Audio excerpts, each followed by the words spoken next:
I'd like to welcome you all very warmly to this panel session on government strategy. My name's Richard Manning. I'm here as a senior fellow at the Blavatnik School of Government at Oxford, and I'm very pleased to chair a panel with four very distinguished colleagues from Africa who bring a lot of real-world experience to this very important subject. I'll introduce them individually as they speak, but each of them in turn will talk about the situation in their own country, the strategies that they have in place, the way the strategies worked, and we'll try and bring the presentations to a conclusion in time for plenty of time for questions and interaction with the panelists, and then at the end I'll invite the panelists to give any final reflections they want. So I'm very pleased to welcome here, first of all, the Minister of Mines from the Government of Sierra Leone, Alhaji Minkailu Mansaray. You're extremely welcome, Minister. We're very delighted to have you with us. Would you like to make your own presentation, which you can do either sitting here or standing at the desk? Can do it here. Thank you very much, Mr. Moderator. Colleagues all, as you've heard from the moderator, Honorable Alhaji Minkailu Mansaray, Minister of Mines and Mineral Resources in my country, Sierra Leone.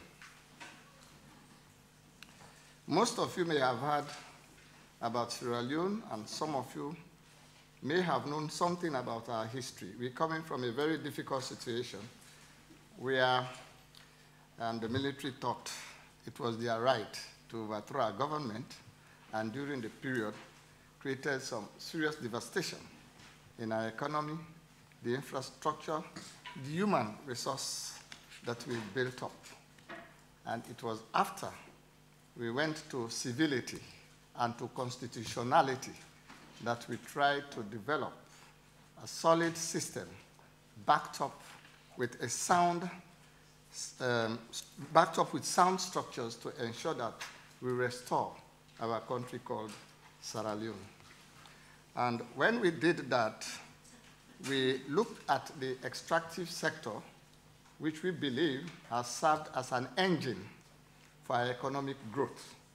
And our first area of concern was to address the legal framework that will set in motion activities surrounding the extractive sector in my country. Over the period as at 2013, the extractive industry contributed tremendously to the economic growth of my country, and it made it accounting for 7% of our GDP. And increasingly, by our projections, by 2020, we are expecting the GDP to rise between 17 to 20%. Noting that the increase or the role the extractive sector will have to play to develop our economy is significant, but we're reflecting on what led us to our unfortunate situation. Sierra Leone was renowned for diamonds, and during our difficult days, we were even renamed, classified as a country that has blood diamond. And since there is an adage which says, once bitten, twice shy, we therefore thought this time we should utilize the process of our extractive industry very prudently to ensure that it addresses the needs of the people of the country, it affects the economic growth, and lift the living standards of the people. Thus, it should create an impact such that Sierra Leoneans will benefit tremendously from our God-given resources. Like I said, to do this, the legal framework was set up, and we are very thankful. We enjoyed collaborative and coordinating support from our development partners, who over the period do provide us with technical assistance to ensure that we arrive at our destination. EITI. Sierra Leone is now a compliant country, and to ensure that we sustain and maintain the values we attach to the EITI, it is the wisdom of His Excellency the President himself to designate the office that looks as an oversight to EITI in his office, and he is the champion for the EITI in my country. He usually directs the Chief of Staff to carry out certain functions, but he is the key champion for EITI. And we are again happy that the extractive sector has now been favored with the NRC. And beyond the EITI, efforts have also been upped to take steps to enhance prudent and effective management of revenues from the extractive sector, which explains why we are committed to the Natural Resources Charter precepts as a tool to assist government improve on good governance of the sector through a holistic approach to this decision-making in our sector. The benchmarking exercise brings together relevant stakeholders with government ministries, departments, agencies, civil societies, the youths, the women, local councils, and community leaders and opinion leaders, such that when we integrate all our efforts together, we open up, we believe we will get the desired result for which we have all joined or be part of the NCR. And we have also developed a concept of aligning our legal policy and regulatory regimes with the African mining vision, which we believe provides sound strategies to enhance integration of the activities of the mining sector to the extent of us following a path that will favor us with arriving at lifting the living standards of our people. We believe the NRC's benchmarking process will allow us or assist us to do that with the support of our development partners. In our close discussions at our level, we are even thinking that the NRC should not limit itself to just providing that oversight and technical support we need. We want to transform the outfit that is overseeing the NRC's activities in my country to a permanent body that will integrate across, because the issues that are confronting the extractive industry are cross-cutting.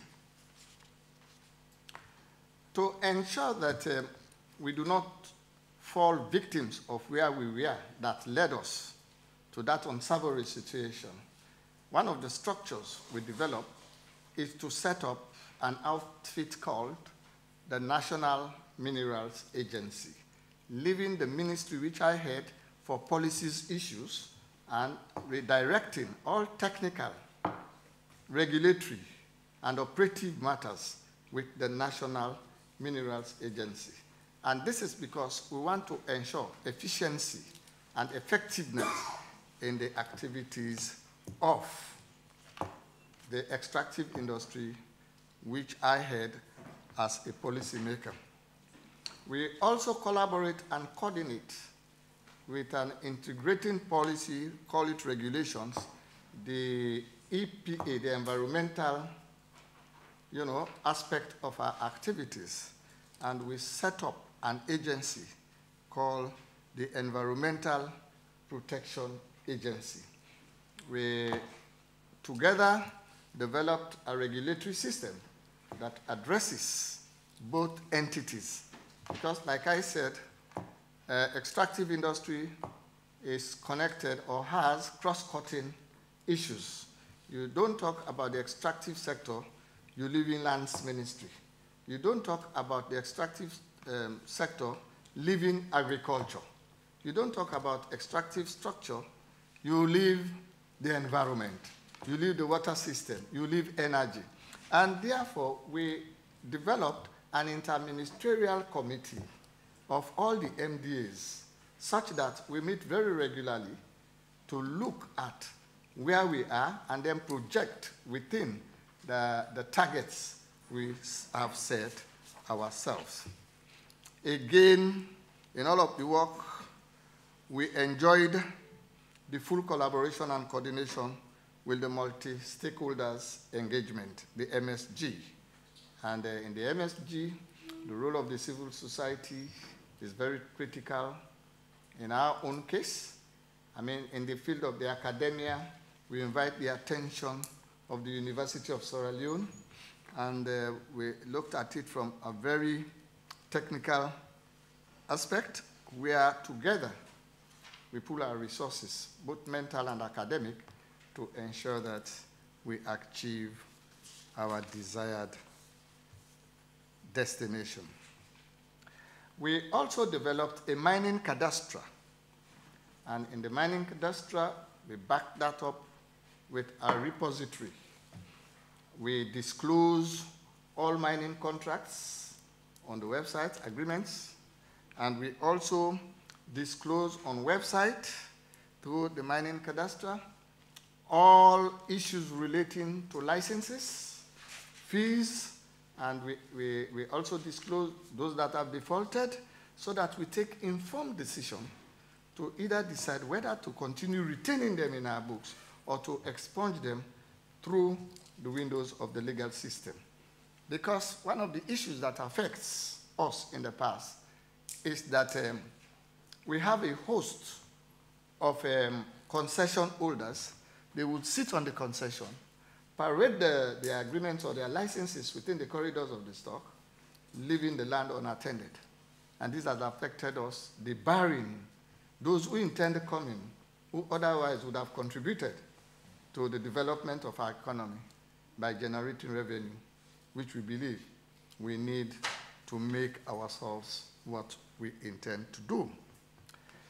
In our strive to achieve what we want, we looked at the community, which is very critical.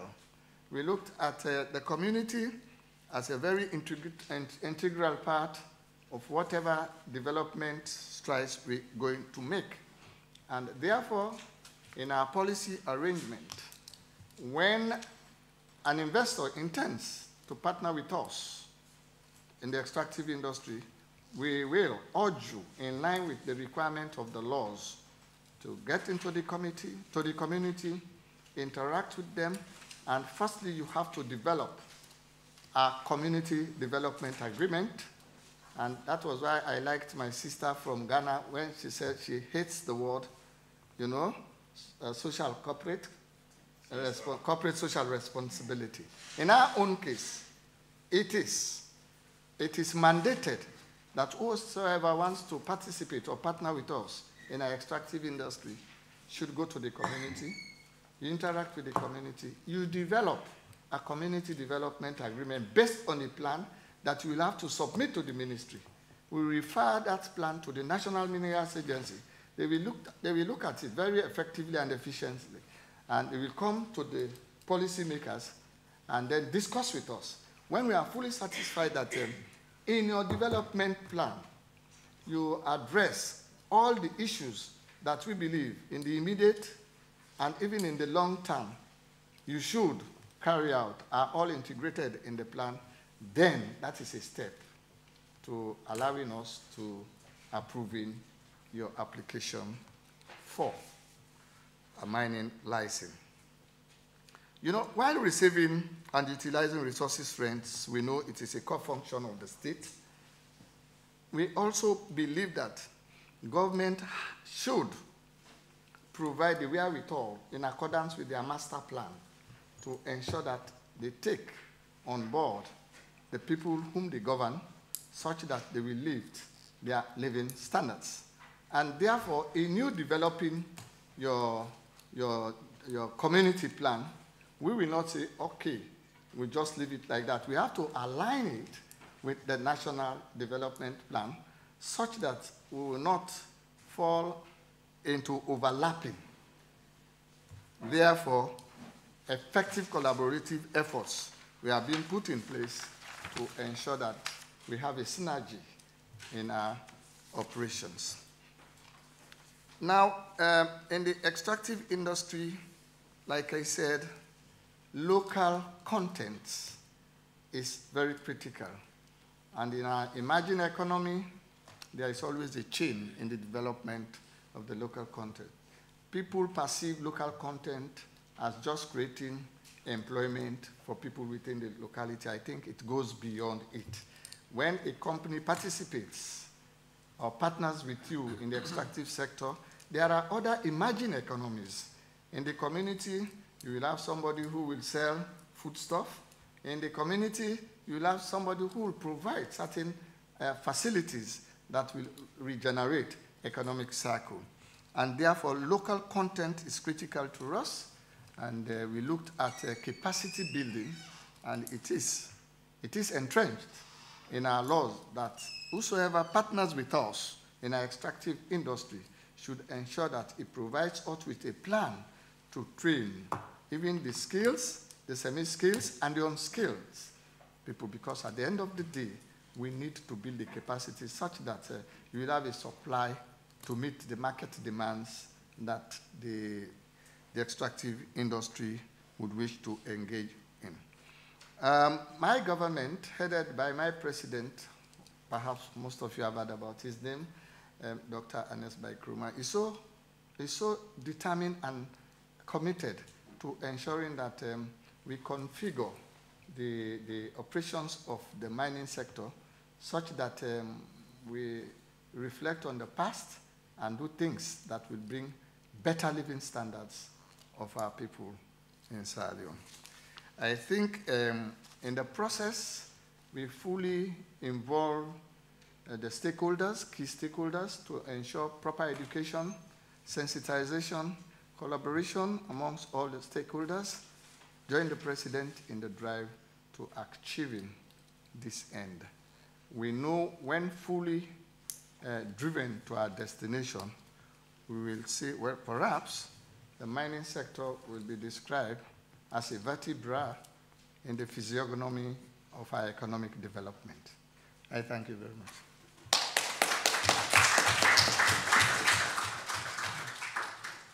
Thank you very much, Minister. That was a great start. We'll now cross Africa and go to South Sudan. On my right is Philip Ajak-Boldit. Philip is Director General for Macroeconomic Planning at the Ministry of Finance and Economic Planning in South Sudan. Philip, you have the floor. Okay. Thank you, Chair. Colleagues, I won't be long because he had taken much time and you also need some time. I would go very briefly that oil was discovered in 1978 by Chevron in the Republic of South Sudan. Well, that time was one Sudan.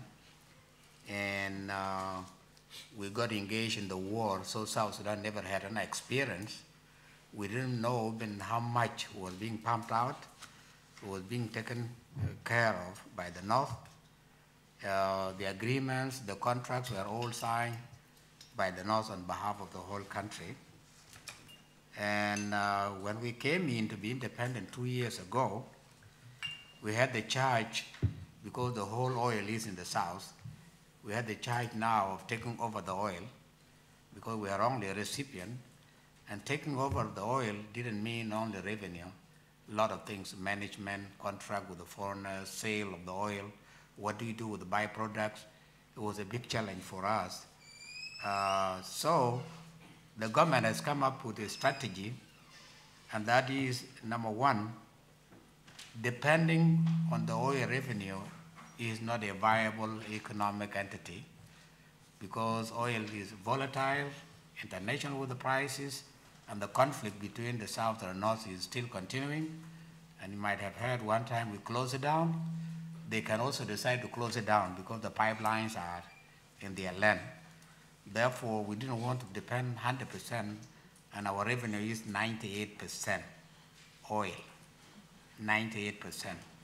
because we have neglected everything, agriculture, collection of revenue from non-oil resources. We neglected that and we depend on the oil. Once we got shut down in 2012, we faced this challenge. Therefore, the strategy of the government is that, number one, we have to embark on collecting non-oil revenue as a top priority. We have to embark on boosting our agriculture because our economy is agriculture based. 80% of population, they work in agriculture. Two, mining. But South Sudan is very rich. We have gold, we have diamonds, we have uranium, we have iron ore, we have timber, we have gum arabic. And recently a name was changed to gum Africa because 49% of the gum arabic being exported by Khartoum, we have 49%. But because of the marketing, coming up with a new name until people know what it is, we decided to keep that the same name as gum arabic. But next year export, we are changing it to African gum because they just discovered it is just the same thing anyway. It's only the name. So we are embarking on that. We are also doing, because the pipelines are being used by the North as an economic hostage to us. At any time they can close it because it's passed through their territory. So I've decided to embark on constructing 2 pipelines, one from South Sudan to Djibouti through Ethiopia, the other one from South Sudan to Lamu, Kenya. Say that should Ethiopia get mad, then the other one can work and vice versa. So we don't want to depend on the northern pipeline anymore. We are doing also a refinery being constructed, and by the way, the construction already started. If it was not because of the December 15 crisis, it could have finished now. It is being constructed by the Russians. So this is being done in Bentu. And the most important thing is our people in the areas where the oil was discovered by Chevron those days were totally neglected. And there was no environmental study, assessment, and there were no benefits. So the government have decided that the community be given the following out of the net oil: 3% to the immediate community where the oil had been discovered. 3% of the net of the oil revenue are going to be given to the community for their education, healthcare, and other related benefits. 2% to the state where the oil has been discovered, and then 10% to what we call future generation fund. We got to put money outside for our kids who are going to come. And recently we have some joke that is when we have little amount of money, the question was, if you cannot help the people you can see, how do you put money aside for the people you have not even seen? Who knows those kids are going to be born anyway? So we decided that for the next 2 years, the payment of 10% to future generation fund be deferred and be used for immediate need now because we are running short of fund. Now the other section which is so difficult, despite all the good program, and by the way, enhancing also the mechanism of collecting non-oil revenue, the implementation is a big problem. Very, very serious, is a big challenge. Well, I say the Russians are constructing a refinery, that's good for them, but we are working very hard for the enhancement of non-oil revenue collection mechanism. Then we are also trying to revise all those agreements because the buyers of our oil are clients of the former Sudan. They're not our clients, we don't know them. So we are looking for new buyers on our own terms. And all those agreements they had, we have to revive them to suit our situation. And I said the Kenyan South Sudan pipeline to Lamu agreement already been signed. We're only looking for the implementers to do that. Ethiopia, Djibouti, the same thing. Agreement had been signed. Now, those implementation, they are not without challenges. And of course, the challenges also have opportunities. Management of the natural resources is very, very difficult. But thank God, this institute is really giving us a lot of insight, a lot of training, a lot of knowledge, so that we can be able to manage our own resources. And therefore, we are getting involved in the training of this particular institute. Capacity building, that's another challenge, but we have opportunity of so many diaspora in Africa, in Europe, in America, from the South Sudan are turning up in a very huge number, and they have good experience. I'm one of those diaspora anyway. I'm based in Texas, but I decided to volunteer to my country. So a number of people are coming in. Then, with that, for the sake of continuity and sustainability, this morning I have recommended and requested the Institute that at least two things be done. Number one, this Institute should develop a guideline, manual, where the countries who are endowed with the natural resources of how to manage it, they will have to follow it as a Bible or the Quran for that matter. So if the Institute can come up with the guideline, it would be much more helpful. Not only that, in addition to the guideline, they should be training, that would be the trainers. Instead of we coming here or going somewhere else is expensive, but if you can train the trainers for 6 months and then they go back to their countries, it will be much more easier to have a technological transfer of that particular knowledge to the local communities which they can manage. Now, the guidelines should have at least 3 things. Good deal. How do we do good deal with whoever wants to invest or whoever wants to extract the natural resources? It's got to be there. 1, 2, 3, 4. If you do them, you will have a good deal. Then management, of course, reorganization, and how you approach. Not only that, how do you manage the revenue at the end of the day? See, that's important. Then it's not enough to give the training.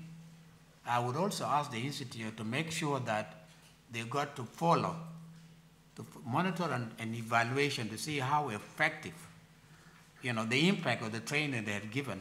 Is it really working, in the field there in South Sudan or not? And if the answer is no, why? And then from there, I think the training can be improved basing not only on South Sudan, several countries, Ghana, Sierra Leone, South Sudan, plus others. And that can give this particular institute a very good, credible position in transferring the knowledge. With that, I will have to stop there, and thank you for listening.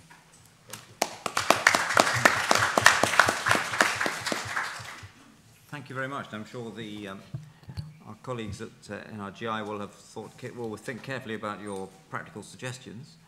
I turn now to my left, and I'd like to introduce to you Abdoulaye Magasuba. Abdoulaye is head of the delivery unit of the Presidency of Guinea, another very resource-rich country in West Africa, and has been heavily involved with some of the key negotiations that are ongoing in that country. Abdoulaye, vous avez la parole. Abdoulaye is very kindly going to cope with the lack of translation, but I think you won't have a problem. I'll try. Okay. Thank you, moderator, and thank you all. And I think that it's a great opportunity for us to have to be here and to present our country's experience, and because I think that many things happen in many African countries, but this kind of situation gives us an opportunity to convey the message and let people know what's happening exactly. And my country has some of the countries that, like Sierra Leone and maybe South Sudan, has also a unique history. And we've been through almost 50 years of very difficult situation. And we held elections in 2010, and from then we had we opened somehow a new era for the country, and that consisted of having unprecedented reforms, mainly in the mining sector, and macroeconomic reforms to stabilize the economy and get to the high peak completion point in a very short time. And with these reforms, actually the government was aiming to open up the country and try to unlock the huge potential we have, economic potential we have. Because in my country, actually, it's not, we are not in a situation of resource curse.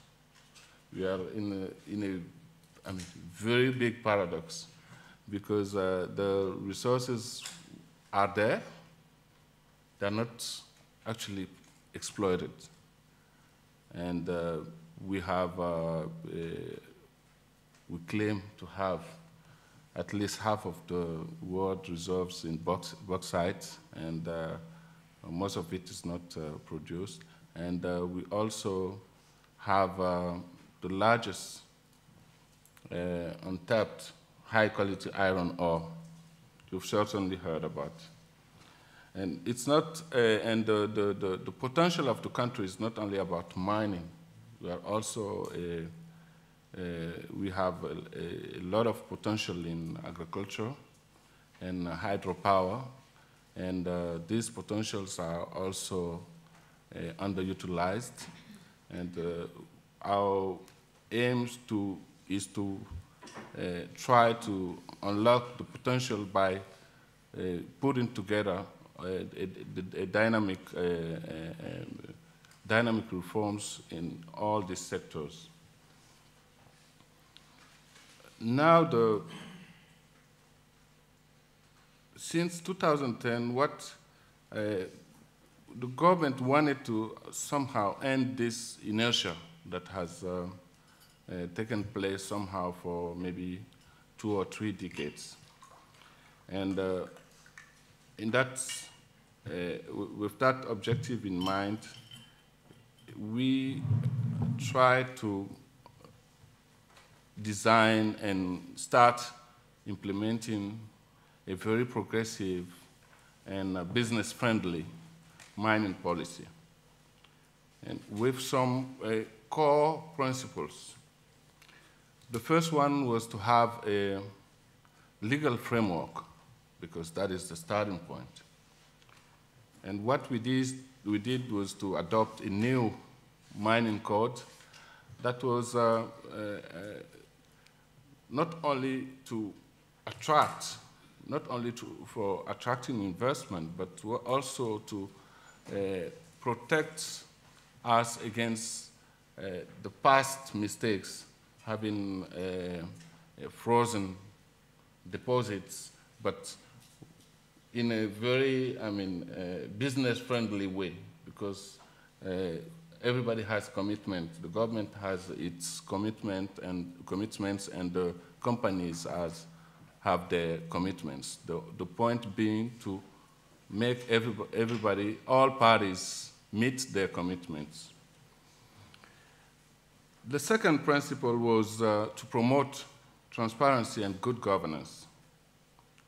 And I know Sierra Leone has done it, but I think that Guinea is one of the first African countries to publish all mining contracts. The third one was because having a good framework and having transparency and good governance is not only what helps to alleviate poverty. So we wanted to accelerate the development of mining projects. So to do so, what we first did was to audit the mining cadastre. And we found out that more than 800 licenses were inactive. So the government recovered all these licenses, and we now have potential to, once we since we're done with the framework, we now have the potential to attract more investors because we have assets to provide to them. The last thing, and I think that it's the most important, is to have, the last principle is to have win-win partnerships with companies that will benefit all the people of Guinea. And what we did was to put in place a review process of existing contracts.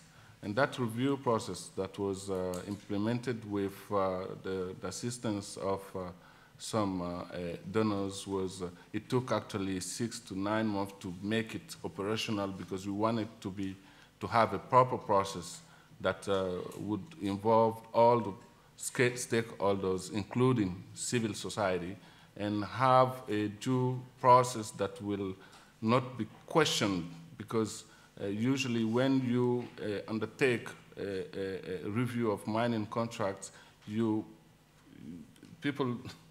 investors are very cautious about engaging in this kind of process. But what we aimed was to clean up somehow the house so that we can have a fresh start and then have a viable path to development, because we've been, signing deals, we've been having big companies in the country, but we were never able to, to have a comprehensive approach that could help us ensure that our people would get out of poverty. But because 60 years, it's a long time.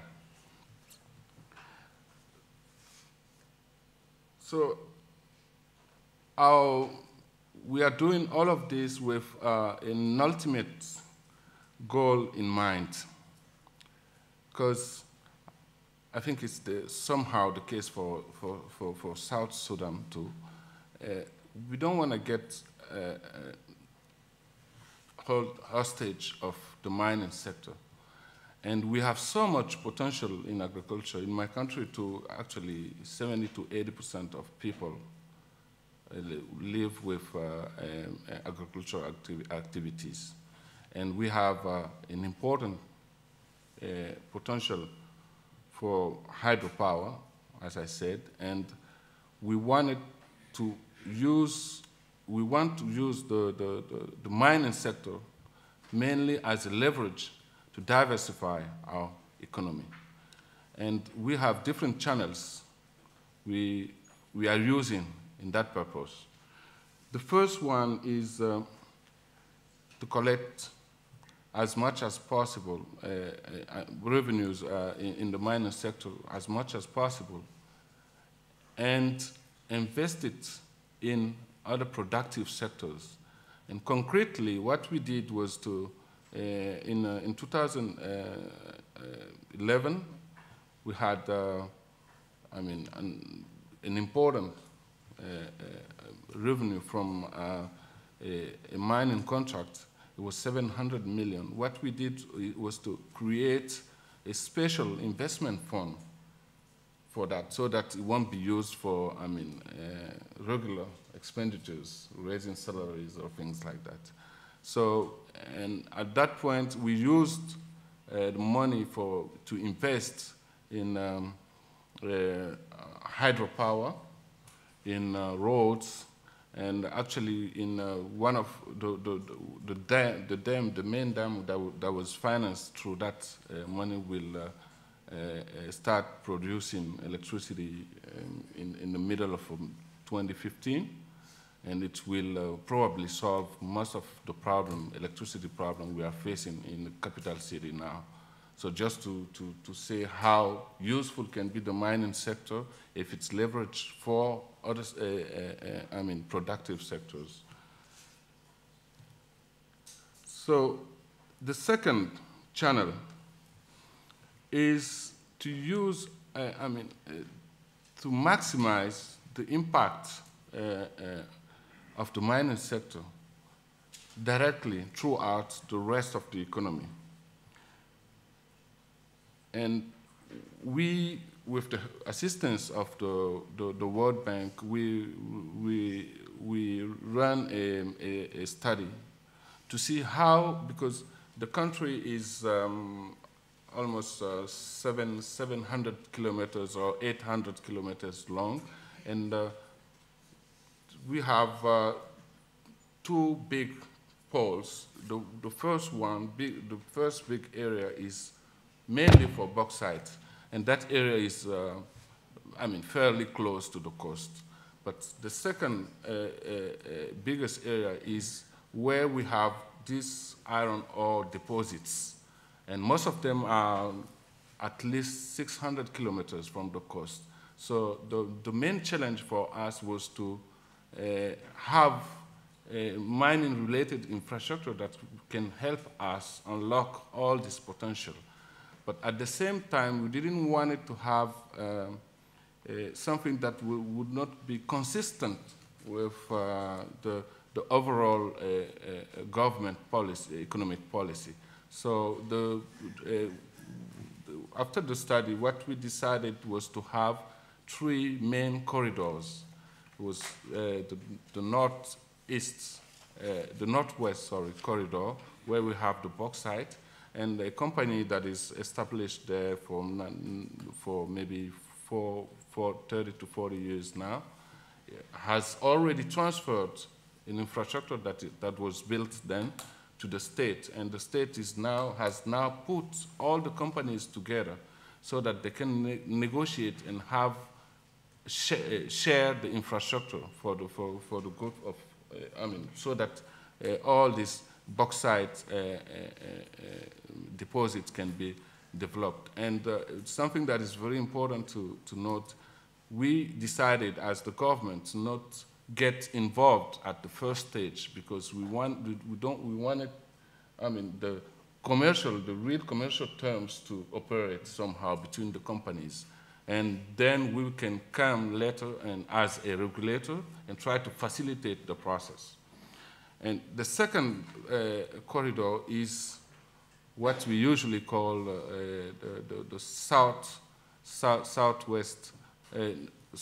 corridor. It's where we have this Trans-Guinean railway that was just negotiated with partners like Rio Tinto, IFC, and Chinalco. And on that corridor too, in the same vein, we decided and discussed negotiated with the partners to make it multi-user and multi-usage, so that all mining companies along the corridor can use the infrastructure. Of course, it will create economies of scale, but it will also unlock the potential of all that corridor on the mining side. But in addition to that, the railway can also be used by agricultural producers and for simple, normal commercial goods. So that corridor, we call the Southern Growth Corridor, is an integrated corridor that is not only about mining, because as I said, our objective is to use the mining as leverage. Also, to maximize the impact, I think that the minister, he referred to local content. And we have, in all contracts we negotiate, we have local content principles in the contract. And what we did, especially for the Southern Corridor, is to get IFC, who has a competitive advantage in that area, involved from the beginning. So we have started training and reinforcing capacity for SMEs since, I think, 2011, and in order to prepare them for when the project will start, actually.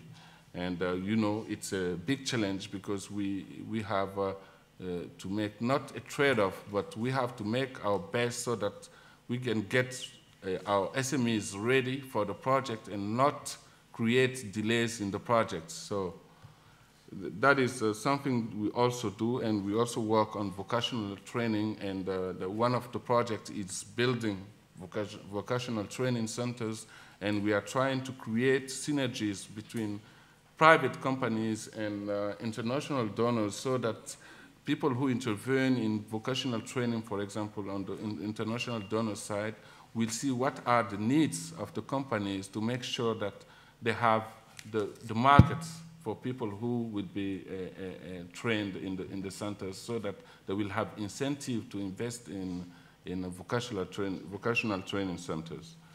The last channel is the way the investment in the mining sector can trigger the overall investment in a country, because having a 20 billion investment, it's not only about mining, because once you have that investment and you are able to accompany the company and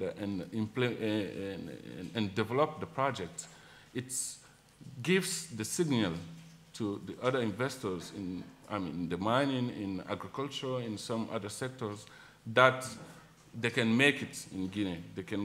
There is an environment to invest maybe 1 billion, 2 billion, or more. We've done a lot. We've made tremendous progress somehow since 2010, but we still have very big challenges. We still have very big challenges, and one of the challenges, and you will see it throughout the interventions, and it's about capacity, because in the current state, we don't have enough capacity to deliver the projects that are underway. But it will be even more difficult for us to facilitate the implementation of this large-scale and very complex projects that are coming on stream.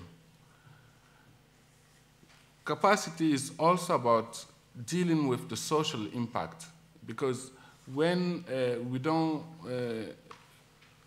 want to get to a situation where the mining sector will destroy somehow other sectors. And we've seen it in some places when you have a very big development of the mining sector, people stop going to the farms, and people start, everything is focused on mining. And then the other sectors are left aside. So that is something we need to work on, and it's not a simple situation, and I think that is a challenge we need to face. The last challenge I think we have is to manage expectations, because these projects are very complex, and they take maybe 10 years to be completed. So when people see you sign a 10 billion or 20 billion deal, maybe they are seeing a job the day after. But that is not the case, actually. But if we are not able to ensure that people have better understanding of the contracts and what is the schedule, what are the implications of the deal, and if we don't ensure that they get ownership of the project, I think that given the social demand we have in the country, we can, this hope can be transformed in a nightmare within just a few years. So these are some challenges we are facing, and I think that as for the other countries, we are on the right track, but we need to do more, and I think that energy would be very helpful in accompanying us to face all these challenges and make things happen. Thank you.